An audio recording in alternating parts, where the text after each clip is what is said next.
wurde als Deutschlehrerin ausgebildet. Was für ein Leben wäre es ohne Lehrer? Von alters her betrachtete man den Lehrberuf als etwas Hochgeehrtes und Heiliges. Noch im alten Russ, in Dörfern, wo die Einwohner einander kannten, verbeugten sich die Leute, wenn sie die Lehrer auf den Straßen begrüßten. Das kann man bei uns auch heute beobachten. Die meisten sind sich einig, dass Lehrer einen verantwortungsvollen Beruf haben, da die Zukunft folgender Generationen in ihren Händen liegt.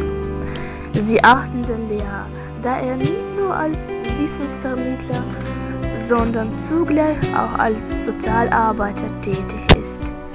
Meine Nachbarin meint, dass ein Lehrer wie ein Schiffkapitän ist, der muss sein Schiff mit seinen Matrosen nur vorwärts führen. Fremdsprachenlehrer haben dabei eine besondere Funktion.